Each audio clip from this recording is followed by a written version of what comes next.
El programa que arranca ahora es un espacio de Carlos Vera en La Posta. Si lo quieren aplaudir, lo aplauden a él. Si lo quieren apedrear, lo apedrean a él. Nosotros en La Posta solo nos sentamos cada domingo a mirar Veraz con biela y canguil en mano.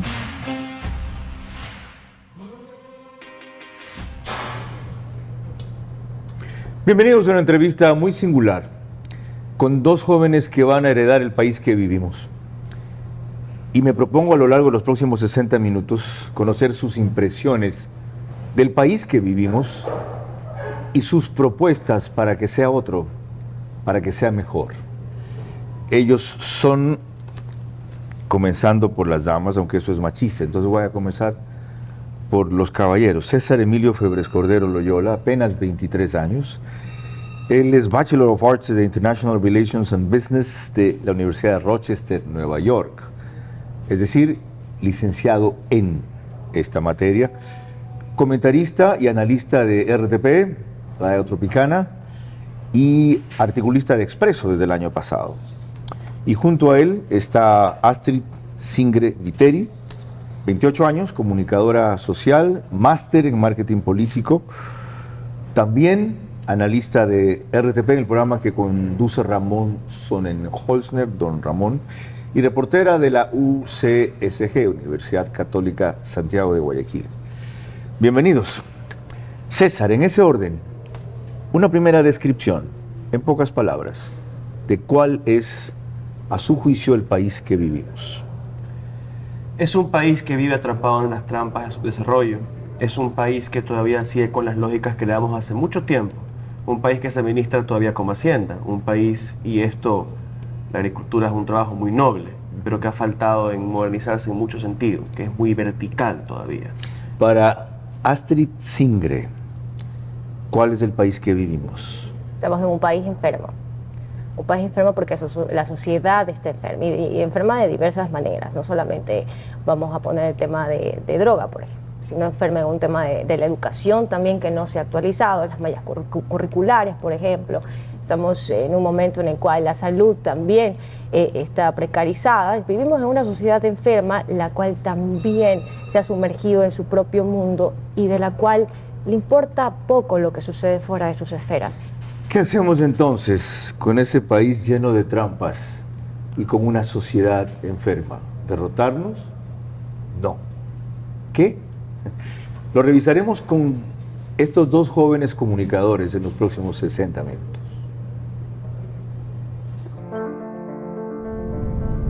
Hago periodismo político desde 1975 y de opinión desde 1978. En ese género cabe ser pluralista, pero no imparcial. Mi experiencia en la búsqueda de democracia exige dejar fuera a quienes la dinamitan y criticar a quienes la construyen para que el modelo sea veraz. Respondo aquí por lo que opino. Mis invitados por lo que expresan. Nada de eso compromete o representa a este medio. Una entrevista veraz es la mejor forma de conocer la verdad. A eso los invito. Ahora. Este espacio Veraz se emite gracias a Telconet Latam, Diario Expreso, Riona, Proyecto Inmobiliario.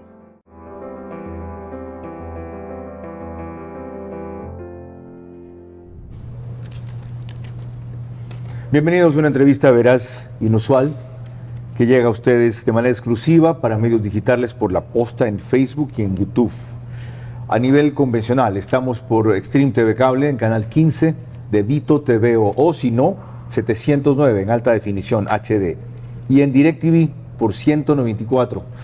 Es el canal que corresponde a Manavisión. Solo en Manaví, señal abierta, canal 9. Radio a nivel nacional, D-Blue 88.9 FM y Caravana, también a nivel nacional, 750 AM. En el centro de la sierra, de manera especial, Cotopaxi, Tungurahua, Extrema, 92.5 FM. Y ambos invitados han empezado definiendo el país que vivimos. Y lo han puesto más cuesta arriba y más complejo y más preocupante, para no decir lo más negativo, porque la realidad no es negativa, sino que es eso, es realidad, de lo que yo me imaginaba. Un país enfermo por una sociedad enferma. Astrid, y diste, perdón el tuteo, lo voy a hacer con ambos por jóvenes, no por irrespeto, y diste algunas señales. ¿Eso significa que tenemos que curar la enfermedad de la sociedad para atacar los problemas que se reflejan ahora? Sí, hay que atacar la descomposición social que hay. Hay una descomposición social, una ruptura que viene por los problemas económicos propios que vive el país, que vive el mundo en sí también, y que nosotros no somos ajenos. Creo que dentro de esta descomposición la sociedad se ha acomodado tanto que no se ha visto incómoda como para actuar, sino que se ha mimetizado a estos problemas y se ha quedado ahí y está sobreviviendo en este nuevo panorama. ¿Qué quiere decir se ha acomodado tanto? ¿Se ha resignado? ¿Es sinónimo de eso? ¿Lo ha normalizado al extremo de aceptarlo como común? Sí, lo ha aceptado. Por ejemplo, las muertes violentas ya no generan una conmoción social. Y lo podemos ver. Hay videos que se viralizan en WhatsApp, en redes sociales, y la gente con morbo simplemente los traspasa y ya no existe ese deseo de exigirle a las autoridades que paren con ese flagelo. César, tu descripción en cambio fue la de este como un país de trampas, que inclusive se maneja como hacienda en el sentido feudal de la palabra. ¿En qué trampas piensas, por ejemplo? No solo en sentido feudal. Por ejemplo, la analogía de Hacienda, ¿qué va? Y va por dos vías, ¿no? ¿Qué pasa si un gobierno que se administra de cierta manera quiere empezar a decir a los agricultores: vamos a empezar a centralizar, vamos a empezar a darle órdenes de cómo producir desde arriba, vamos a decir qué fertilizantes usar, vamos a empezar a colectivizar las granjas, ¿verdad? Es un sistema desastroso. No puedes invadir la política hacia la producción económica de esa manera. Asimismo, tampoco puedes tener la lógica vertical que tienes que manejar en un negocio con una fuerte jerarquía en la política, donde este país necesita más democracia. Pero ¿cómo se administran nuestros partidos políticos? Hay un caudillo, hay 3 capataces debajo que transmiten las órdenes y se toman las decisiones. Los candidatos a dedo, la agenda a dedo. Y una de las trampas de eso es de que luego no hay representatividad. ¿Por qué terminamos en estas mesas de diálogo tan complicadas, donde un grupo de gente poco más te quemó el país para sentar al gobierno a discutir? Porque todos estos temas que pudiesen haberse deliberado en la Asamblea Nacional no se dieron, porque esos asambleístas no están conectados con los sectores productivos, no están conectados con los campesinos, no están conectados con los activistas, porque no se escogen desde los sindicatos, desde las cámaras, desde los activistas, desde la participación ciudadana. Pero ese problema no es nuevo. Quizás sea peor ahora, pero es nuevo, no es nuevo. Quizá haga crisis o estallido ahora, pero no es nuevo. ¿Qué es lo que nos molesta tanto de ese sistema que estás describiendo ahora? Que no funciona como democracia, que todo es a dedo, que todo es el capricho, que todo es la lógica mínimamente electoral. Y también, ¿por qué? Pues nos desencantamos de la democracia. ¿Por qué nos gustan los autoritarios? Porque la lógica de democracia que vivimos es que somos meramente consumidores. Cada 4 años o cada 2 años, cuentan las otras elecciones, rayas un papelito, escoges una opción que todas son malas y votaste, y esa es tu participación. Pero nunca te invitan, así te pidan firmar para afiliarte, te pidan firmar para que un movimiento ingrese al CNE. Nunca te piden que discutas con ellos qué va a ser la agenda legislativa. Nunca te piden que discutas con ellos qué obras van a poner. Te piden que discutan nada con ellos. La cosa es más grave todavía según el país que vivimos, de acuerdo a ustedes. Astrid, en tu caso, esto se origina en la descomposición social. Por lo tanto, mientras no ataquemos la descomposición social, esto no va a cambiar. ¿Sabes lo que significa atacar, no acabar con la descomposición social aquí? Un proceso de generaciones, quizá 2, 30 años. ¿Y mientras tanto qué? Hay que empezar por algo. Hay que empezar por algo. No podemos resignarnos y decir no hay solución. ¿Por qué empezaríamos?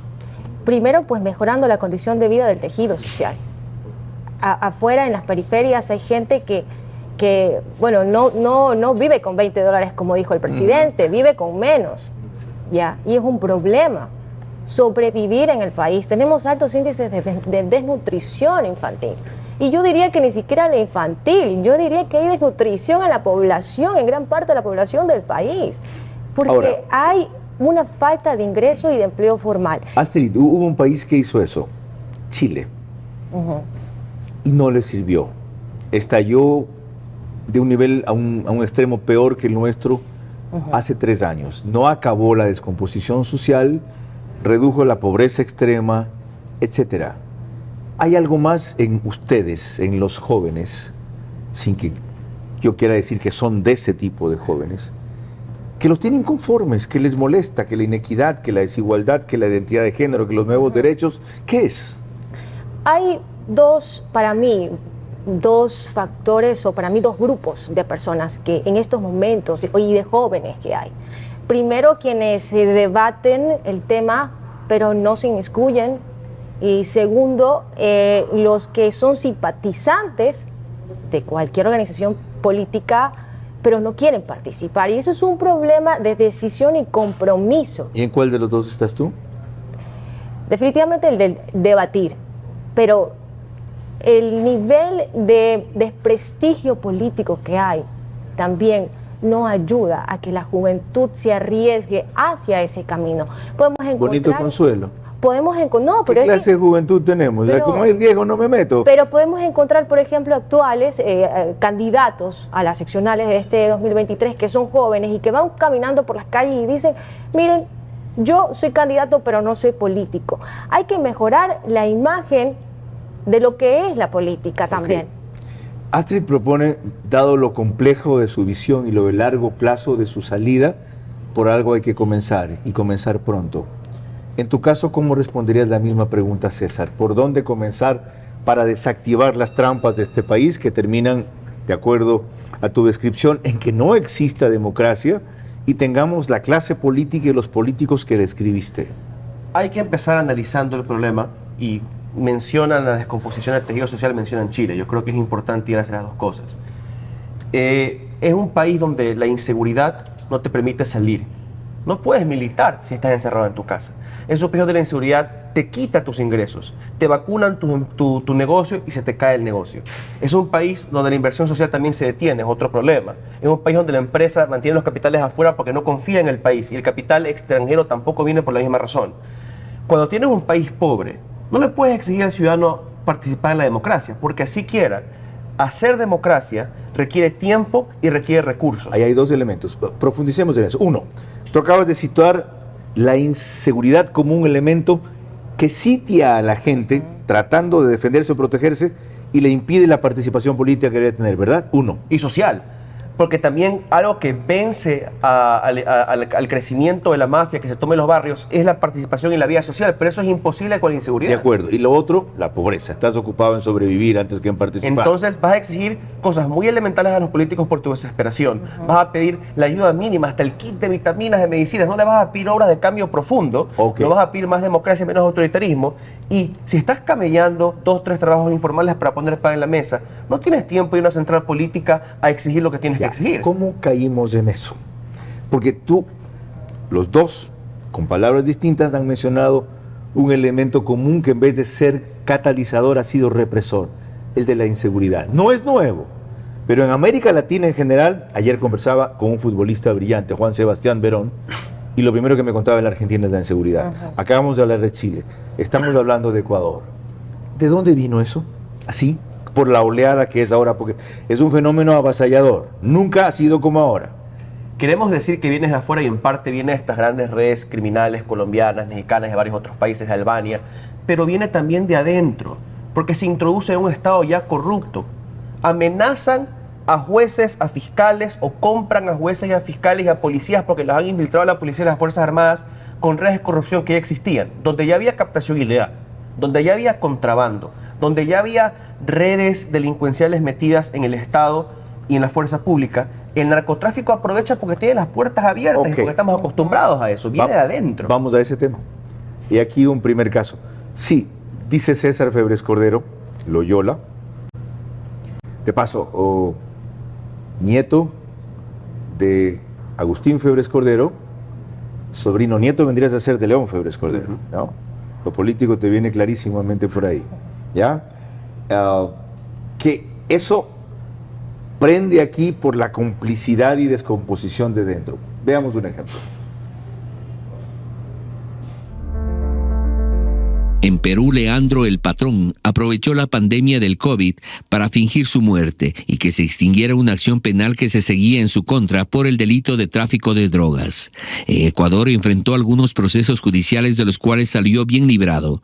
En 2009, como líder de los Nietas, emprendió un proceso de pacificación. De esa época quedan fotografías de Norero con el exministro Ricardo Patiño y el expresidente Rafael Correa. Pero solo hasta 2021 la policía comenzó a seguir la pista de Leandro Norero Tigua, cuando un video anónimo atribuido a la banda de los fantasmas lo sentenció a muerte. Aquí los fantasmas van a comenzar a hacer limpieza de tiguerones, lobos, lagartos, de los Samir y los Ben 10. Tras su detención fue trasladado a la cárcel de Cotopaxi. Según las autoridades, estaba en una área donde debía ser intocable. Así se respondió a este medio el 19 de septiembre. Se encuentra en la parte externa, se encuentra en un pabellón que le permite o que nos permite al SNAI, a Policía Nacional y a Fuerzas Armadas tener, digamos, la posibilidad de una intervención inmediata si es que hubiera algún atentado, que en este momento de ninguna manera ha sido el caso. Sin embargo, este 3 de octubre, un nuevo motín en la cárcel de Cotopaxi daba cuenta de lo contrario.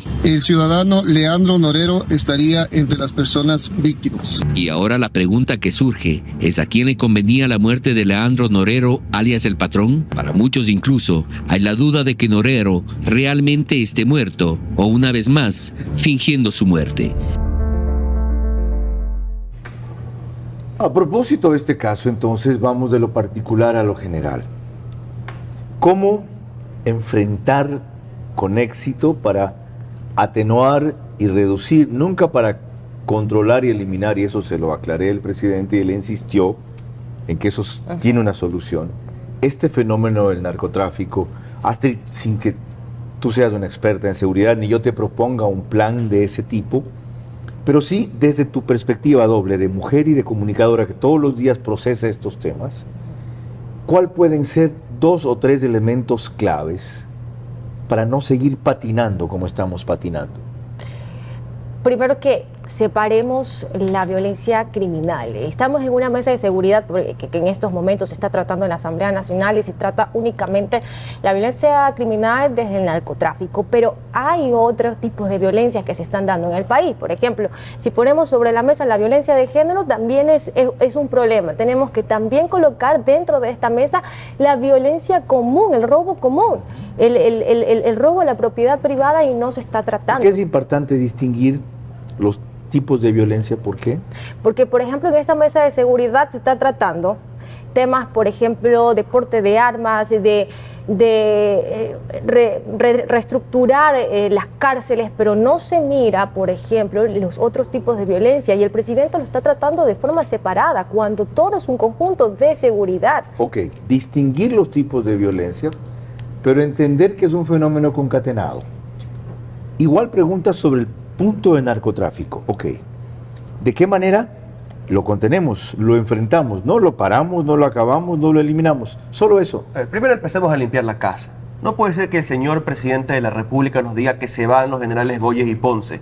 Ponce, acusado supuestamente de sacar a jugar fútbol y beber al prófugo Germán Cáceres. No puede ser que le pongan un plazo al general Salinas y luego venga el señor ministro del Capi Zapata, lo desautoriza el señor presidente, lo haga cambiar, lo haga recular y nadie sea castigado por esto. Y hablemos de Leandro Norero. 2 semanas antes de la muerte de Norero y la masacre en La Tacunga, encontraron a policías ingresando cerca de 500 balas en chalecos, si mal no recuerdo, a la cárcel. Si están ingresando balas es para usarlas. 2 semanas después ocurre la masacre. O son, no quiero hablar de todo el gobierno, los encargados de esto, incompetentes o son cómplices. Limpiar la casa en este momento equivale a debilitar la policía más de lo que ya está. Este es el momento de limpiar la casa. Por supuesto que sí, hay que enseñar que hay disciplina, hay que enseñar que tienen que cumplir o tienen que dar el paso al costado, como en cualquier organización. ¿Sabes lo que pasaba si el presidente hacía eso? Es decir, si no reculaba, como tú acabas de destacar, dejaba a la policía sin cúpula. Tenían que ascender coroneles a generales que no cumplían los requisitos. No digo que haya votado a todos, tenía que votar a algunos. Y si un presidente, no, es que no puede hacerlo así, ellos tienen que presentar la renuncia. Si tú eres el presidente constitucional de la República del Ecuador y tú no puedes despedirle a tus generales que pongan la renuncia en la mesa, no eres presidente de la República. Sigamos profundizando, qué fascinante. Yo me felicito por haber invitado a estos 2 jóvenes al espacio. Ok. Limpiar la casa. ¿Por qué el presidente no pudo limpiar la casa? Yo creo que está siendo muy suave, se está dejando convencer por sectores que piensan como piensa, no lo quiero culpar solo a él, pero piensa como piensa el secretario Ordóñez, que hay que defender la institución, que ojo medios, ojo fiscalía, ¿por qué están yéndose contra la policía y las Fuerzas Armadas? No, señor, hay que depurar no por odio a las Fuerzas Armadas o a la policía, no, señor, por amor, respeto y apoyo a los buenos agentes uniformados. Hay que ir a rescatarlos ¿cómo? Limpiando la casa. Ok. Vamos a ver si cuando seas presidente te resulta tan fácil.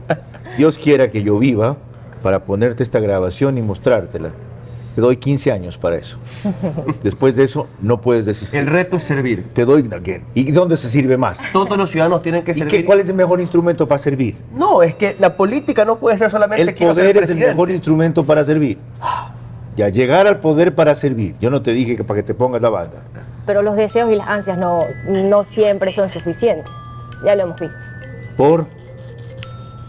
Porque no solamente se vive de deseos, de buenas intenciones está el hecho el infierno. Hay que tener un plan, un proyecto. Ok, miren, hablábamos del presidente, vamos a él. Hasta aquí de seguridad bastante, nunca es suficiente. Quiero hablar de política ahora, porque en la entrevista de hace 10 días, él se jactó, no es la palabra, se enorgulleció, sí, de que a pesar de que lo acusan de ingenuo, de que a pesar de que es un gobierno débil, sin mayoría, de que a pesar de que no tiene operadores políticos, miren lo que ha conseguido. En primer lugar, el 11 de abril del 21 le ganamos al correísmo. El correísmo quiso armar un escándalo con Pandora Papers, se desinfló ese globo. En medio del paro, aplicaron el juicio político basado en el artículo 130 de la Constitución, no lograron los votos. Tercero, al final se solucionó el problema de la calle y se lo sustituyó por unas mesas de diálogo. Quinto, han habido por lo menos 3, 4 intentos de revocatoria de mandatos, todos han quedado ahí, en la mesa del Consejo Nacional Electoral y no le han dado paso. Sexta victoria, la ley de comunicación, que está en camino, Carlos. Mira ese recuento de victorias con toda esa debilidad. ¿Son logros políticos? No. Astrid, ¿qué son?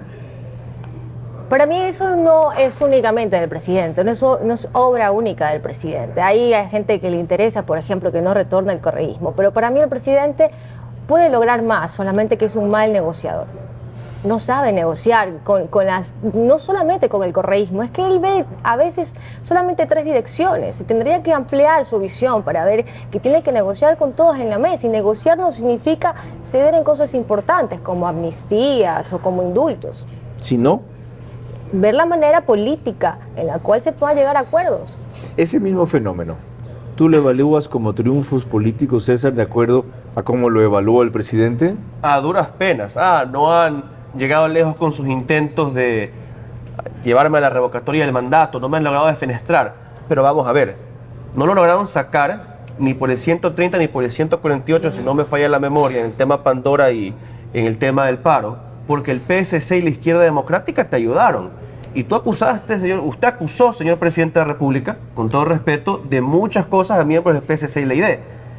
Tuvo la oportunidad de premiar la ID en su momento. En la reforma tributaria prefirió hacer las cosas a su manera, pasarla por el Ministerio de la Ley, cumplir con el FMI, cuando pudo haberla modificado y decirle a los moderados de Pachacuti que la ID, ¿saben qué? Hagamos una versión enmendada de la ley y que sea su victoria. No lo supo hacer.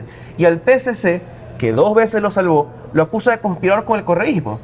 Yo creo que el presidente no entiende que tiene que ceder, y tiene que ceder no en pactar con corrupción, tiene que ceder en las agendas para darle victorias que les pueden servir electoralmente a los otros partidos. Bueno, esto nos deja en la política, que es el tema con el cual retornaremos. Es decir, ¿a qué juegan estos 2 partidos que son oposición y salvan a aquel al que se oponen?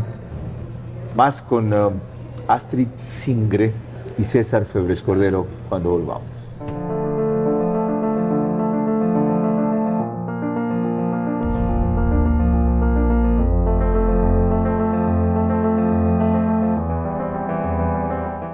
La forma de hacer negocios. Cambió la forma de aprender. la forma de cuidarnos. Cambiaron las oficinas y las salas de reuniones. Y aunque los cambios siempre son un desafío, el éxito está en contar con el aliado correcto. En utilizar la tecnología de hoy para ser la empresa que quieres ser mañana. El momento es ahora. Telconet Latam. ¿Qué política se está haciendo según mis dos jóvenes invitados en el país que vivimos? Lo examinamos enseguida.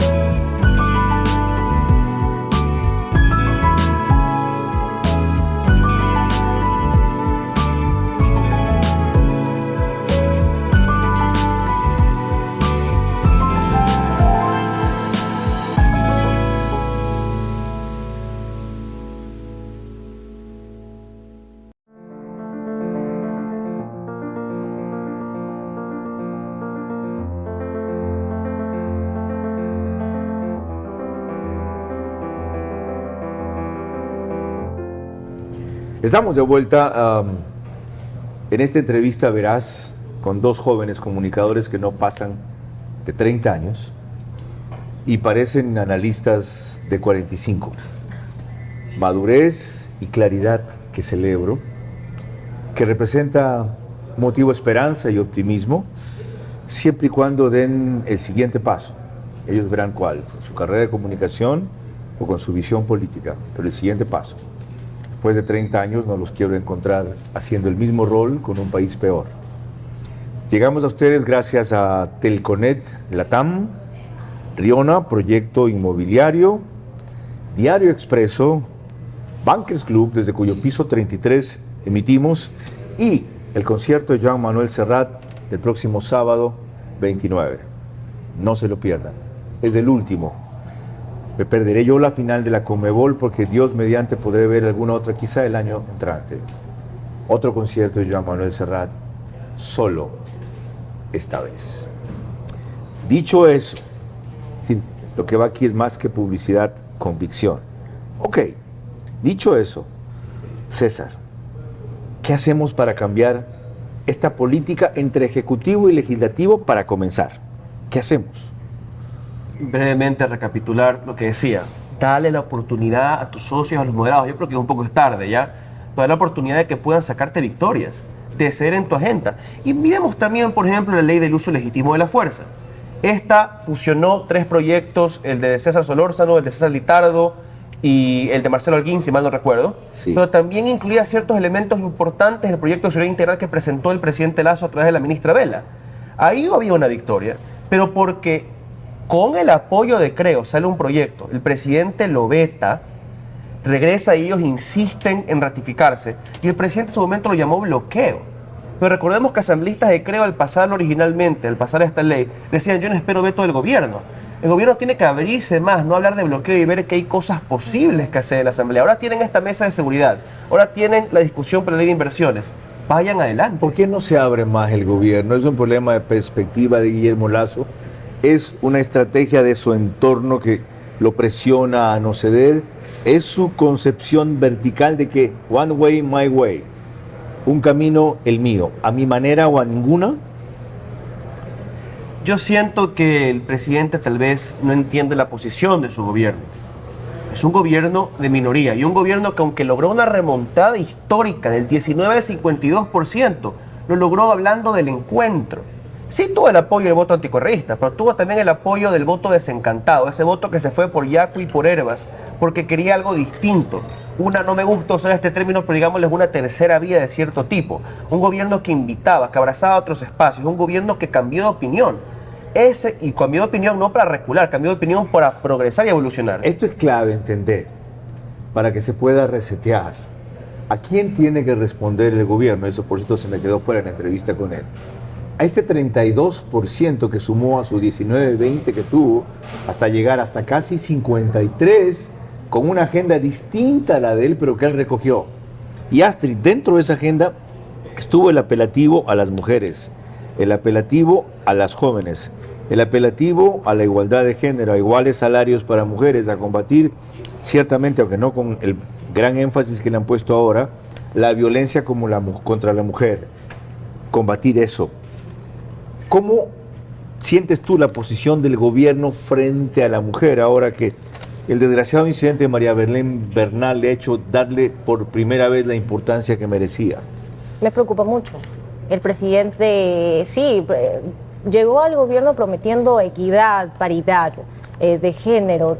Tuvo también otras propuestas justamente para bajar los índices de violencia de género, pero mira que no los ha hecho. Ha tenido que crear una secretaría o un ministerio que casi lo está por elevar, pero recién está planteando cumplir, por ejemplo, las casas lilas, que son para refugiadas, para mujeres que son refugiadas porque han sido víctimas de violencia y ese recién porque de género. Hubo instrumentación de ustedes, quiero decir, del voto femenino en la campaña, hubo demagogia, hubo un gran montaje publicitario que luego, allá veremos cómo cumplimos. Hubo demagogia política como siempre, pero eso no fue Sí. Pero eso no fue algo que las mujeres vinimos y vimos como la esperanza que el gobierno va a hacer para bajar los índices de violencia. Eso fue algo que el presidente utilizó a su favor por esta avalancha de movimientos feministas que hay. ¿Te sentiste utilizado? Sí, sentí que se utilizó el discurso. ¿Votaste por él? Hace 4 años no ejerzo el voto porque como periodista me toca muchas veces estar en otras provincias.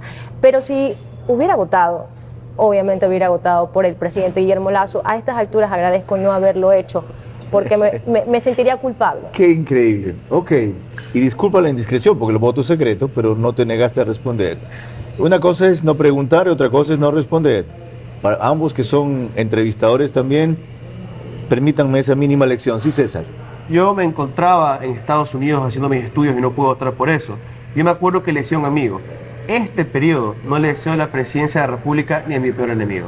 Eso es lo que yo pensaba. ¿Así lo veías desde entonces? ¿Sí? ¿Y por qué un juez tan severo eres ahora?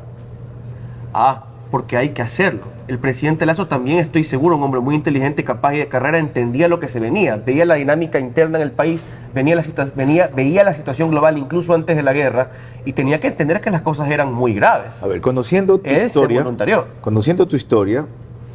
que la conoces, y la historia que la estudias, y tu apellido que es inescapable, tengo que hacerte 2 preguntas. No la planeaba, pero con el enfoque que le das, desde luego que se me viene. Primero, tu tío abuelo, ¿verdad?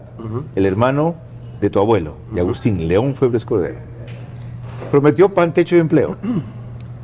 Y tuvo una cantidad de excusas y explicaciones para no haber podido alcanzar las metas que prometió, como la ruptura del oleoducto, ¿ya? El sope. Como el invierno descomunal que enfrentó, como la oposición desmesurada de la izquierda democrática y como el combate a la guerrilla de Alfaro Uribe. ¿No te parece que viniendo de allí está siendo un analista demasiado duro? Muy bien, primero yo comparto el apellido y con mis críticas una gran admiración por el ingeniero León Febres Cordero, pero yo solamente puedo responder por lo propio y por las opiniones que doy. Yo siento de que esas circunstancias eran aún más duras que las de ahora. Un país aún más complicado. Más duras que las de Pero ahora. Por supuesto que teníamos sí. Una guerrilla focalizada e incipiente.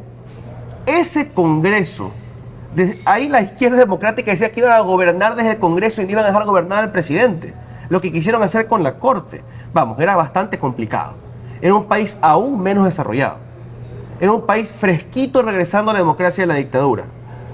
Yo siento, pero eso no puede ser excusa. Y la gran diferencia que yo haría entre el gobierno, 2 diferencias que puede entre el gobierno del ingeniero Febres Cordero y el gobierno del señor presidente Lasso es que el ingeniero Febres Cordero primero traía un equipo experimentado, un equipo que podía discrepar con él, un equipo que no solamente eran sus allegados y colaboradores de toda la vida. Es un error gobernar solo con colaboradores. Ok, esa es una diferencia. En eso coincido contigo. ¿Y la otra? Y segundo, un gobierno que explicaba pero no se excusaba. Un gobierno que tenía que responder igual. Y respondió con una construcción de hospitales, un trabajo en carreteras, en las condiciones limitadas que tenía. Ahora el presidente en la entrevista con usted sí nos decía 3 nuevos hospitales para fin de año, un nuevo hospital que se viene en Perenales en marzo. Interesante. Ojalá en su momento 1 lo sepan comunicar y ojalá 2, el servicio sea el adecuado. Pero para eso tienen que entender que hay una deuda social interna en el Ecuador que es tan importante o más importante que la deuda externa que están atendiendo y el déficit que quieren reducir. Disculpa la digresión, pero era necesaria y veo que te ha divertido en vez de haberte molestado. Gracias. Ahora, volvamos a lo nuestro. Política legislativa, el país que vivimos, la relación con la Asamblea. Estuvo recién Virgilio Saquicela, exactamente hace 3 meses, en el programa Ver a su manera que hago a las 22 horas. Vino a propósito a las fiestas de Guayaquil. Y él exhibió entonces una apertura hacia el Ejecutivo que el Ejecutivo no ha correspondido. Me asombró. Recuerden los términos. ¿Y por qué no reúne los votos del Ejecutivo teniéndolo usted a favor? Porque no ha dialogado el Ejecutivo, ni con la bancada de gobierno a la que yo pertenecí, ni con el resto de las bancadas de la Asamblea. Usted en su discurso de posesión, que ya revisaremos luego, que antes hay que consensuar y consultar las cosas, no mandarlas y después. ¿Y usted se le dijo eso al presidente? Siempre hemos hablado con el presidente antes de. Luego de ello ya no ha habido la misma relación, se ha roto esa relación con el presidente de la República. Sin embargo, institucionalmente hay que hablar, no queda de otra alternativa. Es más, el día de mañana voy a enviarle una carta al presidente de la República. ¿Por qué?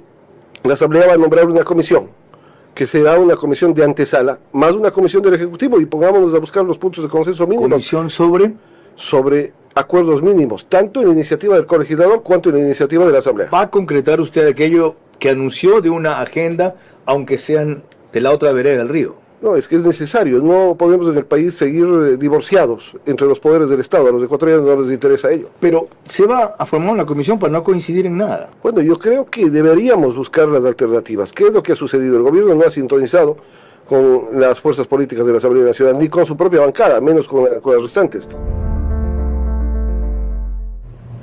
Astrid, en resumen, decía Virgilio Saquicela que a pesar de las diferencias, me acuerdo que inclusive en esa época le mandó una carta, el Ejecutivo debe tender puentes con ellos para dialogar y resolverlas. Qué bueno que transcurrido 3 meses podamos evaluar si aquello era franco o era una movida política para quedar bien.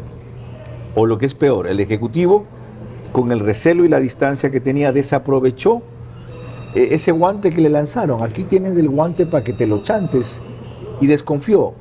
¿Cómo ves esa reacción? No, para mí lo que ha pasado luego de 3 meses es lo que ya todos observábamos, y es que existe una fuerza o una pugna por ver quién tiene más poder. La Asamblea está luchando por demostrar que tiene ellos la capacidad, ¿no?, de frenar de repente al presidente, y el presidente en su intento de gobernar pues dice no, yo lo tengo. Creo que entre ambos poderes están chocando. ¿Y no es correcto lo que hace la Asamblea? Porque decíamos que es un contrapoder, que debe haber equilibrio de poderes. La Asamblea tiene el deber... Agenda propia, pues. Tiene que haber una agenda nacional. Porque lo que vemos es una agenda propia, y cuando vemos que la Asamblea, por ejemplo, bloquea algún tipo de proyecto del Ejecutivo, lo único que estamos viendo ahí es que tratan de demostrar que ellos pueden. ¿Se puede construir entre esos dos lo que tú reclamas, una agenda nacional? Se debe, sin duda. ¿Se puede? ¿Tú crees factible eso del lado de la Asamblea? A ver, se podría, sí, si existiría realmente legisladores que estén comprometidos con el país. Pero hay legisladores que no están comprometidos. No digo que todos no están comprometidos, porque sí hay algunos que se salvan, pero hay otros que no saben ni cuántas provincias tenemos, y ahí vamos mal. ¿Cómo hacemos con esa asamblea? Esta asamblea es muy difícil, pero hay que trabajar con lo que tenemos. ¿No? Ellos se metieron a esto sabiendo un poco a qué iban. Y a este Ecuador donde, de nuevo, tenemos poca representatividad. No salen de procesos democráticos. No estamos siendo, y me incluyo, muy benevolentes con la asamblea y terriblemente duros con el Ejecutivo. Yo creo que al final el problema es que el Ejecutivo, para empezar, tardó mucho en entender que tenía que negociar. De nuevo, estas mesas que están montando para armar la agenda legislativa tuvieron que haber sido desde el primer día. Desde el primer día. Ok, no han sido. Es rescatable los 2 años y medio. Y sin mandar al presidente a sus ministros a negociar, y él diciendo, estos asambleístas, estos líderes de partidos son unos corruptos, y sin pruebas. Otra contradicción. Pero sí mandó a sus ministros a negociar. Recordemos que estaba Jiménez intermedio. Fue el mismo presidente que destruyó cualquier tipo de puente que se podría construir dentro de la asamblea. ¿Quiere que le dé un ejemplo? Sí. Yo me acuerdo de este gran caballo de batalla, el Build Back Better de Joe Biden. Un proyecto que se lo sabotearon en muchos puntos 2 senadores de su propio partido, Manchin y Sinema. Imagínense, en Ecuador lo hubieran descabezado a un parlamentario por irse en contra del caudillo, del líder del partido. Un proyecto que se lo partieron en 3, como la famosa ley Trole Nueva que nos querían mandar acá, que la tuvieron que separar en proyecto de inversiones, en proyecto tributario, etc. Cierto. En su última versión, que se la bajaron de 3 trillones y medio a 1.7 trillones, que hasta le cambiaron de nombre, que le quitaron el crédito fiscal infantil, que le gustaba a la gente, que no le dejaron cerrar unos huecos en el tema de impuestos. Le cambiaron la agenda al presidente Biden. ¿Y usted ha escuchado a Joe Biden hablar de bloqueo o algo parecido, así en inglés? No. Esa mentalidad es la que se necesita acá. Más fácil para un Joe Biden que lleva décadas en el Senado americano y que aprendió a negociar y aprendió a tratar y que viene un entorno más democrático. Pero esa es la mentalidad que necesitamos. El gobierno al ceder no está perdiendo, está avanzando. ¿Sabe lo que le está pidiendo César Febres Cordero al Ecuador, específicamente al presidente de la República? Y a la Asamblea. Y a la Asamblea. Bueno, que lo aclaras, les llegó, ¿no? Que estamos muy duros con Lazo y muy blandos con la Asamblea. Una mentalidad de una democracia madura como la norteamericana. ¿Es posible? Es exigible, sí, es posible. Con eso volvemos. ¿Qué exigimos entonces al Ejecutivo y al Legislativo, los principales actores de esta trampa que se ha vuelto el Ecuador, ¿ya? Para que lo mínimo, una agenda nacional, le llamó Astrid, para que una agenda nacional se haga. Con eso regresamos.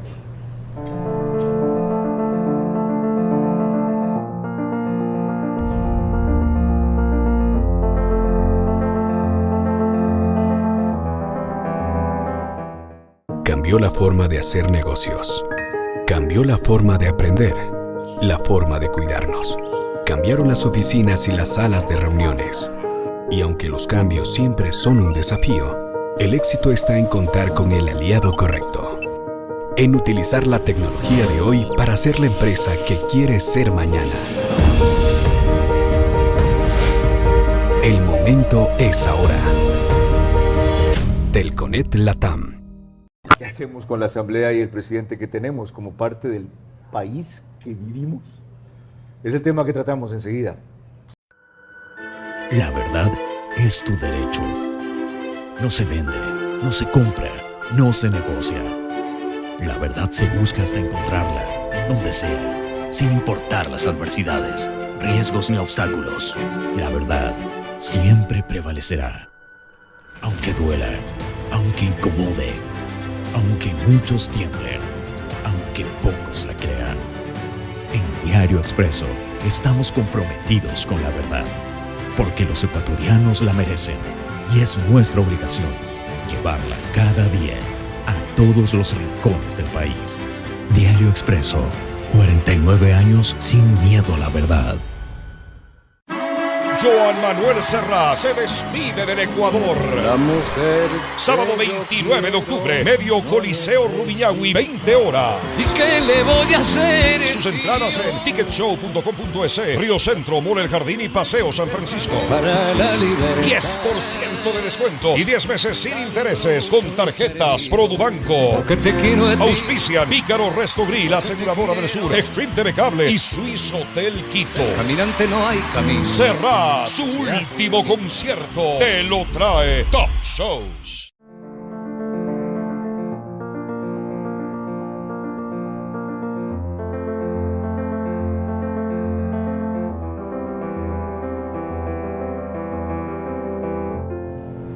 Tercera parte de esta entrevista Veraz con dos jóvenes comunicadores y analistas de radio, ambos de RTP Radio Tropicana.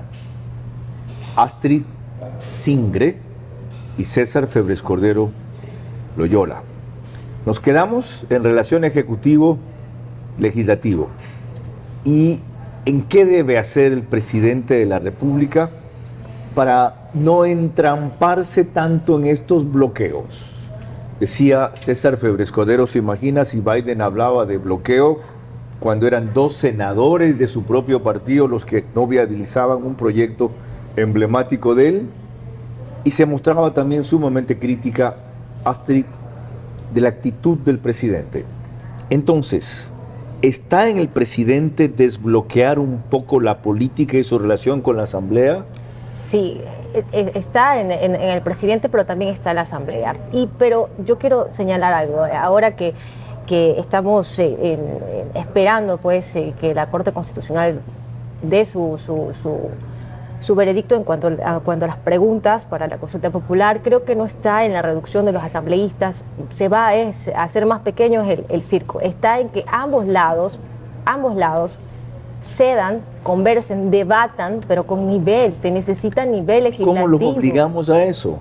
La revocatoria del mandato de Lasso, 3 intentos fallidos. La revocatoria del mandato de los asambleístas que a nivel nacional la quería emprender César Ron.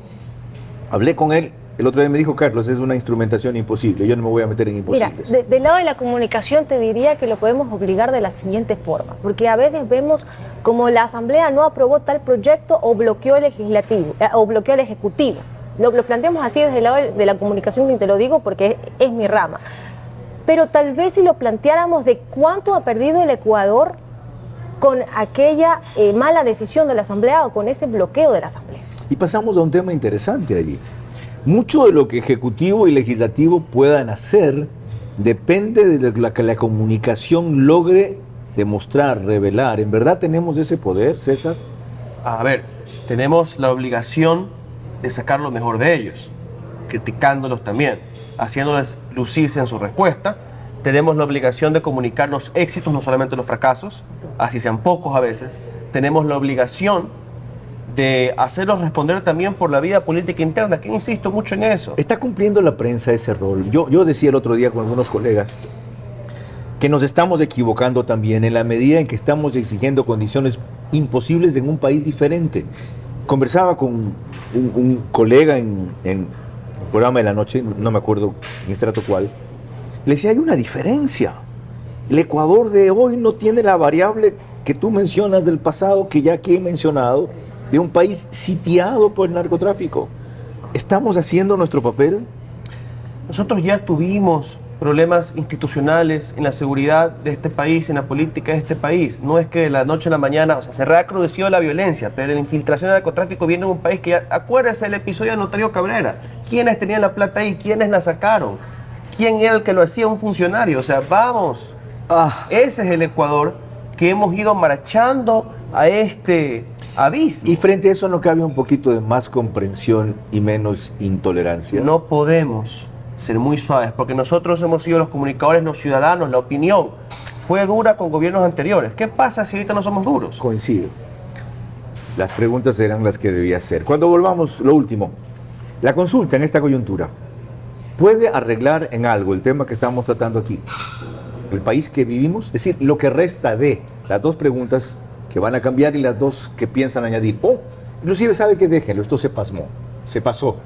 El mensaje se comunicó, está claro lo que quiere el Ejecutivo como buena intención, pero viable no es. ¿Qué piensan nuestros invitados? Con eso regresamos.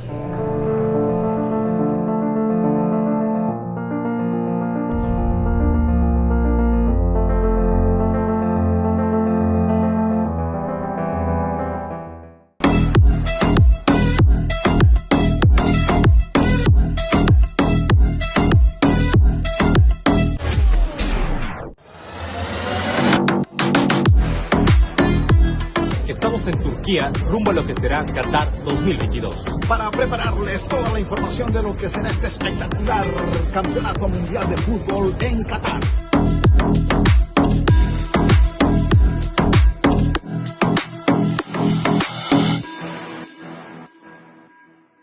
Y para concluir, con la consulta, ¿qué? Con eso volvemos enseguida.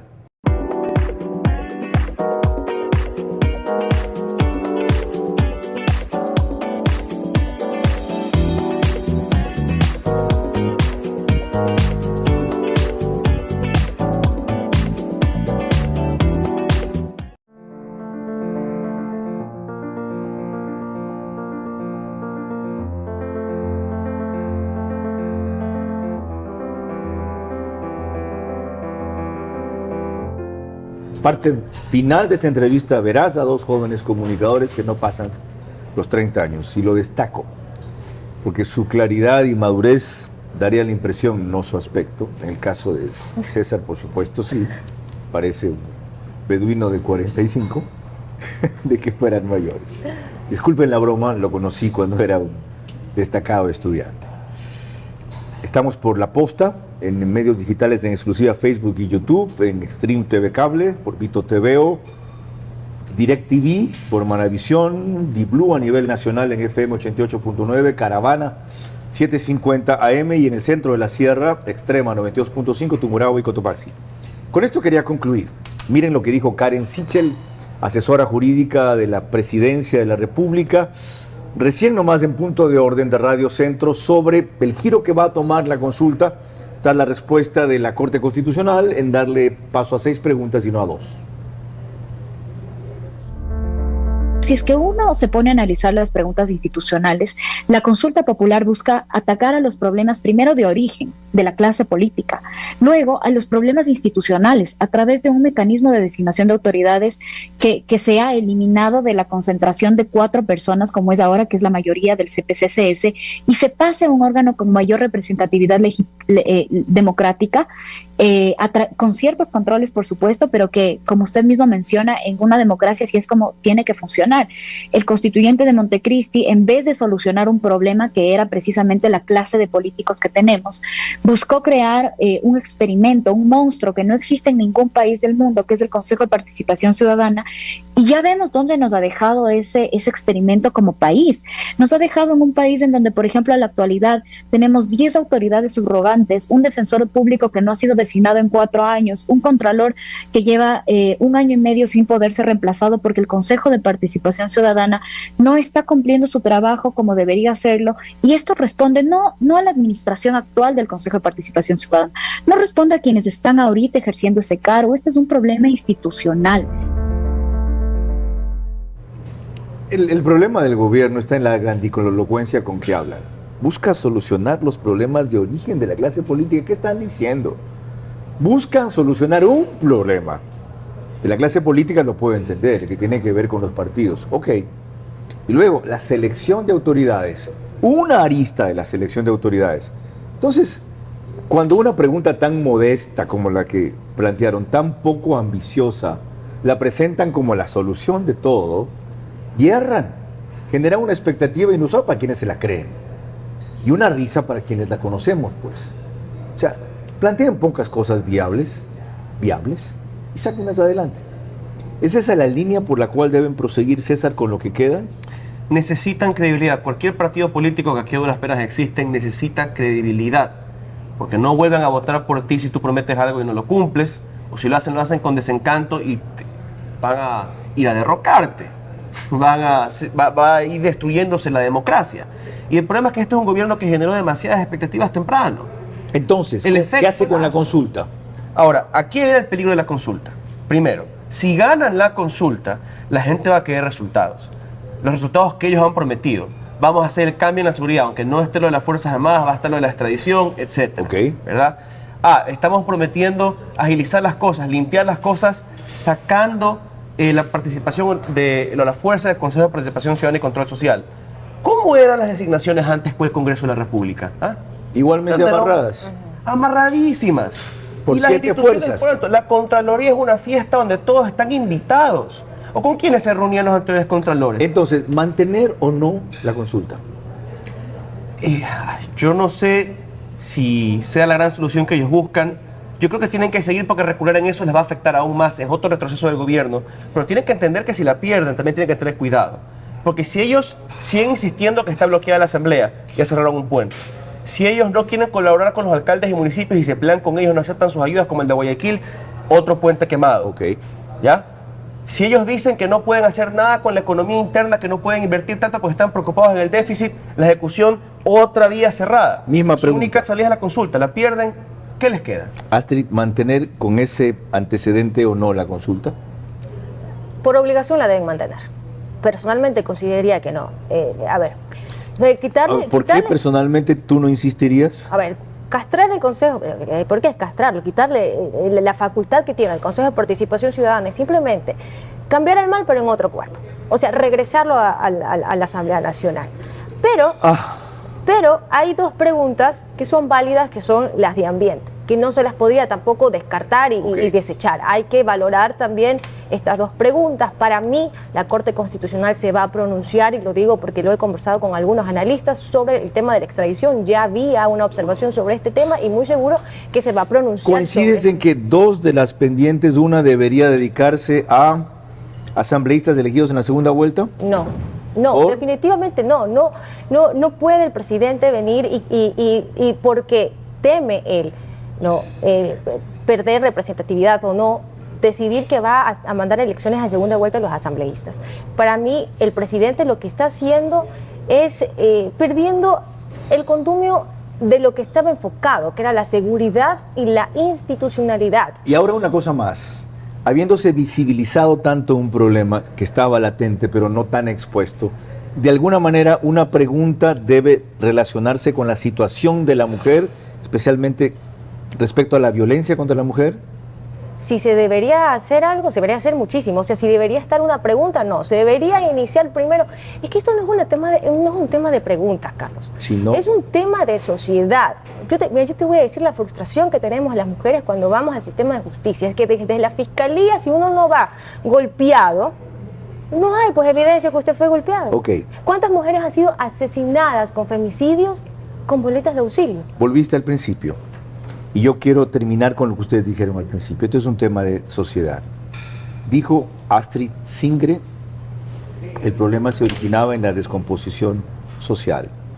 Dijo César Febres Cordero que este es un país de trampas. Para concluir, con una frase, ¿cómo recuperamos el optimismo? ¿Quién dijo que todo está perdido? Yo vengo a poner mi corazón, cantaba Mercedes Sosa. ¿Qué pones tú para que no todo esté perdido? Este es un país de balsa, decía Carlos Julio Rosemena, la doctora Rosemena Monroy tenía mucha razón. Pero no podemos ver eso como una salvaguardia, como una manera de sentirnos cómodos. Nunca nos vamos a hundir, nunca vamos a morir. No, tenemos que verlo como un atisbo de esperanza, de que no todo está perdido y que queda seguir navegando. ¿Qué pones tú para que no todo esté perdido? Diariamente pongo honestidad en lo que hago, esfuerzo, amor, y también siempre lo que digo en mi ejercicio de comunicación como periodista es que cada uno tiene que hacer su trabajo. No podemos esperar que el Ejecutivo, que el Legislativo haga cosas esenciales, como no coimar, por ejemplo, a los ATM o en la vida diaria saltarnos la fila, algo tan simple. Tenemos que como sociedad, respetar las normas, porque si no, la clase política es un reflejo de lo que somos. Muchas gracias a ustedes por poner lo que hace falta para remontar el país que vivimos. Esperanza, porque ustedes demuestran serlo. Ustedes son para mí una esperanza. Ustedes son una esperanza en este país. Por su frescura, por su verticalidad, por su versación, por su claridad, por su desenfado en el caso de uno de ustedes. Y acaban de concluir con un mensaje importantísimo. Queremos cambiar el país que vivimos. ¿Qué tal si empezamos cambiando nosotros? Desde conductas breves, cortas, inmediatas, pero que tienen una gran incidencia en el ánimo mismo, en la autoestima, en el entorno, en la familia, en la oficina, en el trabajo. Y desde allí podrán repercutir mejor en la sociedad para tener una exigencia más exitosa. He ahí un paso.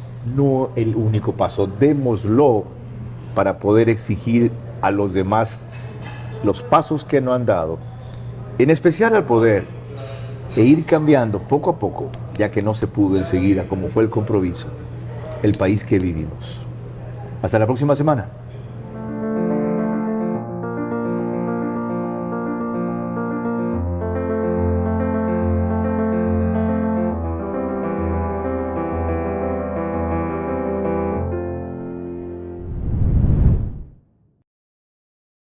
Transmisión simultánea, Vito TVO, Manavisión, Caravana 750 AM, Tiblu 88.9 FM, Extrema 92.5 FM en Cotopaxi y Tungurahua.